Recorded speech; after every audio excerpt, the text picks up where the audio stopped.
Alors, ça y est les amis, on se retrouve pour une petite vidéo actualité mercato du côté de Bassa parce que les gars, il y a pas mal d'actualités mercato pertinentes à présent du côté de Bassa. Et dans cette petite vidéo, on va essayer ensemble de voir tout ça. On commence tout de suite par le contrat d'Inaki Peña pourrait être renouvelé pour une saison supplémentaire et il pourrait être envoyé en prêt plutôt que d'être autorisé à partir gratuitement. Alors, je me rappelle les gars, c'est samedi dernier, on nous avait dit aux infos qu'il avait fait deux options pour Inaki Peña avec le Bassa. La toute première option, c'est en fait de résilier son contrat en échangeant d'une compensation financière. Et la deuxième option, c'est en fait renouveler son contrat pour une saison de plus, puis être envoyé en prêt dans une équipe où il a la garantie d'avoir en fait du temps de jeu. Parce que les gars, c'est pas au Barça à présent qu'Inaki Peña aura du temps de jeu. Parce que les gars, on est tous d'accord pour dire que Inaki Peña, il fait plus partie en fait des plans d'un entraîneur comme Hansi Flick. Parce que les gars, le Barça vient tout juste de déterminer sa tournée asiatique en deux pré-saisons et Inaki Peña, il a même pas été en fait convoqué. Parce que les gars, après la grosse blessure qu'a eu Marc-André Ter Stegen dans la saison dernière, c'était Inaki Peña lors de la première partie de saison dernière. Après la blessure de Ter Stegen, c'était en fait Inaki Peña qui occupait en fait le cas du Barça. Alors depuis en fait en janvier, un gardien comme si avait pris la place d'Inaki Peña. Mais les gars, depuis lors, on n'a plus jamais vu Inaki Peña sous les couleurs d'une équipe comme le Barça. Ça veut dire que les gars, Inaki Peña, il fait plus partie des plans d'un entraîneur comme Hansi Flick. Et on nous dit que les gars, le contrat d'Inaki Peña pourrait être renouvelé pour une saison supplémentaire et il pourrait être envoyé en prêt comme ça a été mentionné dans les infos qu'on a eu samedi concernant le contrat qu'a Inaki Peña avec le Barça à présent. On nous dit que les gars lui alors il pourrait être envoyé en prêt plutôt que d'être autorisé à partir gratuitement. Comme ça le Barça pourrait entrer en fait une petite somme d'argent avec le départ d'Inaki Peña. Et maintenant parlons d'Hector Feuilleton parce qu'on nous dit que Hector Feuilleton a commencé aujourd'hui à évaluer les offres. Un prêt avec option d'achat étant le plus probable, un transfert définitif n'est pas non plus exclu. La Liga et des clubs étrangers étant intéressés. Alors, Hector Fort, les gars, il fait partie en fait de nombreux joueurs au Barça qui n'ont pas en fait la possibilité d'avoir du temps de jeu pour s'exprimer. Parce que les gars, au Barça, à présent, la concurrence est tellement rude. Il y a beaucoup de joueurs de qualité qui font partie en fait de l'effectif du Barça. Mais on est tous d'accord que les gars, pour la saison qui arrive, ils n'auront pas en fait beaucoup de temps de jeu. Et ça a été déjà le cas en fait début la saison dernière. Mais les gars, le mieux pour Hector Fort à présent, c'est de partir, avoir en fait du temps de jeu ailleurs. Parce que les gars, j'en suis sûr que si Hector Fort en fait quitte le Barça pour un autre club, il aura en fait probablement fait beaucoup plus en temps de jeu. Mais les gars, le mieux pour Hector Fort à présent, c'est de quitter une équipe comme le Barça pour aller chercher en fait du temps de jeu ailleurs. Mais on nous dit que les gars, en fait, Hector Fort, il a commencé dès aujourd'hui à évaluer les offres. Un prêt avec option d'achat en fait, étant le plus probable pour lui, mais un transfert définitif n'est pas non plus exclu. Il y a des clubs de la Liga qui sont intéressés par une possible arrivée d'Hector Fort. Il y a des clubs étrangers aussi qui sont en fait intéressés par une possible arrivée d'Hector Fort en population qui commence à bientôt. Et maintenant, parlons en fait de Jules Koundé parce qu'on nous dit que Jules Koundé a officiellement signé un nouveau contrat avec le Barça. Tous les documents sont complétés et approuvés. Le défenseur en fait est désormais lié au club jusqu'en 2030. Alors, c'est Fabrice Romano qui nous dit que le gars Jules Koundé, il a officiellement signé un nouveau contrat avec le Barça. Alors, tous les documents sont déjà signés et ont été en fait approuvés. Jules Koundé signe un nouveau contrat qui court en fait jusqu'en 2030. Et les gars, ça c'est vraiment une bonne nouvelle.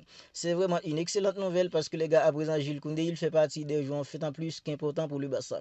Parce que les gars, depuis en fait en 3 ans, c'est Jules Koundé qui est en fait le latéral droit titulaire d'une équipe comme le Barça.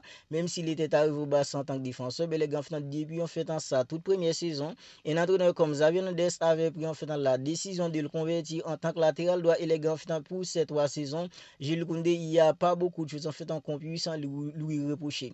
Même si les gars, Jules Koundé, il n'est pas au même niveau en fait qu'un Dani Alves, un latéral doit tout simplement extraordinaire. Mais les gars, Jules Koundé, il fait tout simplement son boulot et de plus en plus, on voit les gars en fait qu'il s'améliore. Il arrive à retrouver en fait une connexion parfaite avec en fait un jeu comme Lamine Yamal. On est tous d'accord que Jules Koundé, il est plus qu'important pour une équipe comme le Barça. À présent, les gars, en fait, Jules Koundé, il a officiellement signé un nouveau contrat qui court en fait jusqu'en 2030 avec une équipe comme le Barça. C'est Fabrice Romano qui nous a révélé en fait cette info. Et maintenant, parlons en fait de Rooney Badji, Marc Bernal et Gérard Martin parce qu'on a dit que le Barça compte inscrire Gérard Martin, Rooney Badji et Marc Bernal en équipe première. Alors que ce soit en fait Marc Bernal et Gérard Martin, ils ont déjà été en fait en équipe première du Barça parce que les gars là sont derniers.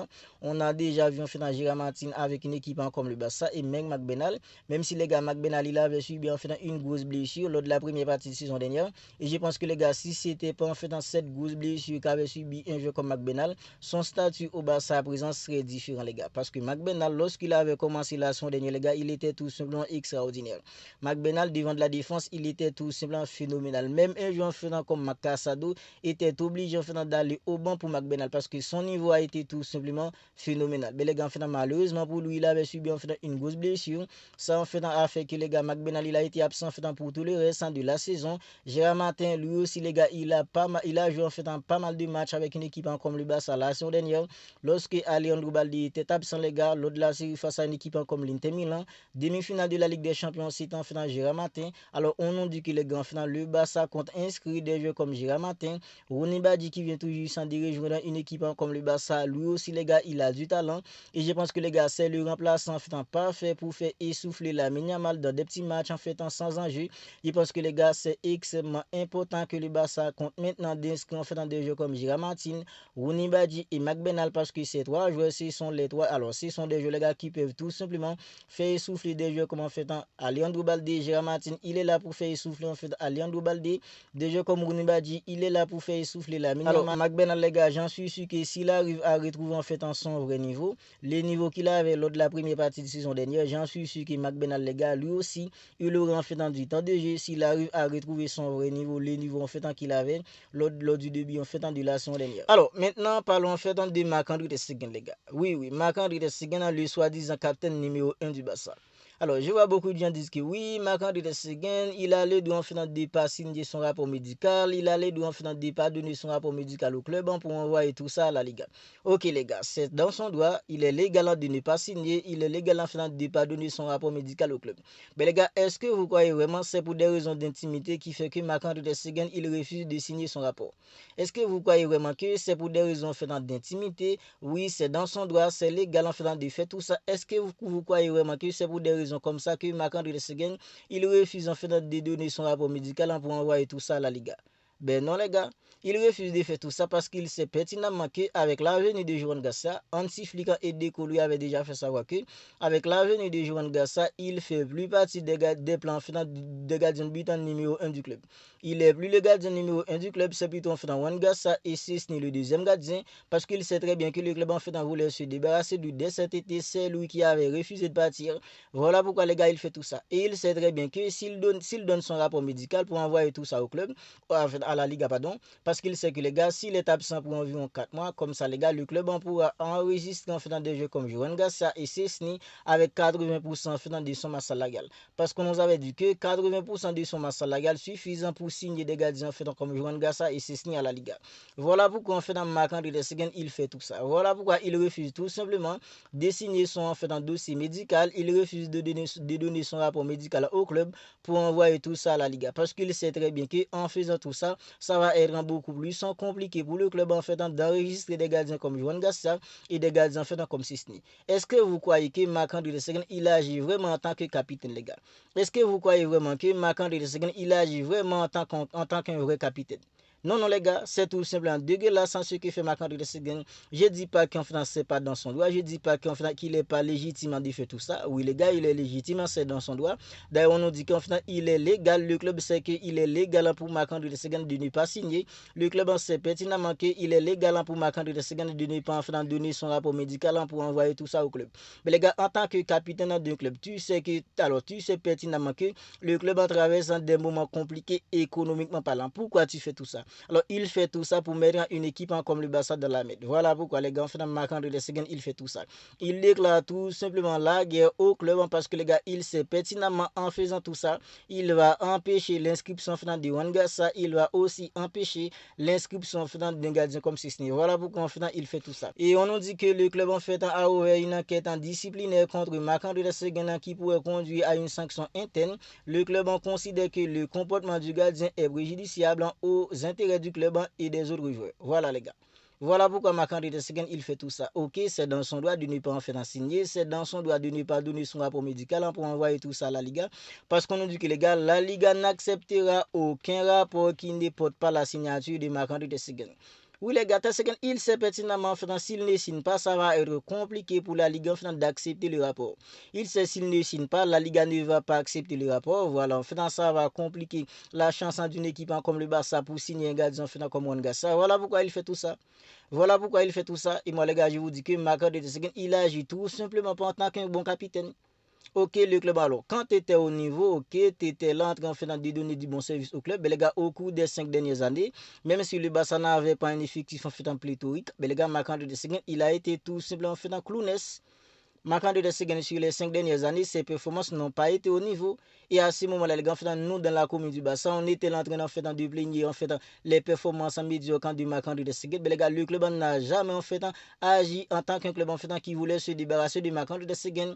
Ok, avec l'arrivée des entraîneurs comme Antiflick, maintenant le club a pris une autre tournure. Parce qu'on sait tous que les gars, la saison dernière, le Barça était à 2 doigts de se qualifier pour la finale de la Ligue des Champions. Le club en veut avoir un gardien beaucoup plus serein, un gardien qui sera capable de sortir en 2-3 arrêts miraculeux dans un match pour tenir l'équipe en vie. Parce que les gars, quand on regarde le Paris Saint-Germain qui vient tout juste de remporter la Ligue des Champions, ok, l'effectif du Paris Saint-Germain était autonome, mais les gars, si Donnarumma n'était pas au niveau, le Paris Saint-Germain ne serait jamais remporté la Ligue des Champions cette saison. Le Paris Saint-Germain n'aurait pas remporté la Ligue des Champions si un gardien comme Donnarumma n'était pas au niveau. Le Real Madrid, même si que le Real Madrid est tout simplement médiocre, mais Thibaut Courtois, il est là en train d'empêcher au club d'enchaîner des défaites. Parce que les gars, il y a des matchs que le Real Madrid réussit à gagner, c'est parce que Thibaut Courtois, il est là pour sortir des arrêts tout simplement incroyables.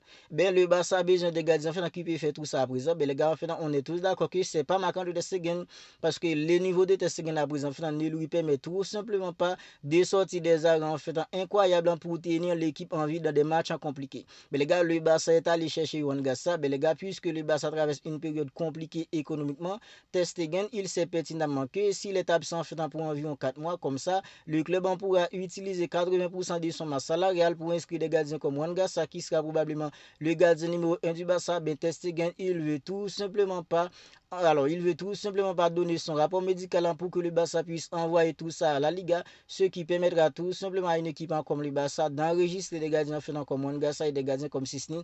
Et aujourd'hui, les gars, c'est tout simplement dégueulasse ce qui fait un gardien comme Marc-André Ter Stegen, qui est soi-disant le capitaine numéro 1 d'une équipe comme le Barça. Vous n'hésitez tout simplement pas à me dire ce que vous en pensez de tout cela dans les commentaires. Si ce n'est pas encore fait, abonnez-vous à la chaîne et activez la petite cloche des notifications, parce que si les gars, quand il y a des matchs, on fait des avant-matchs et des débriefs du Barça. Quand il n'y a pas match, on commente ensemble toutes les dernières nouvelles actualités d'une équipe comme le Barça. Alors, si vous ne voulez rien manquer de tout ça, dès à présent, abonnez-vous à la chaîne et activez la petite cloche des notifications pour ne pas manquer toutes les dernières vidéos. On se capte bientôt pour une autre vidéo.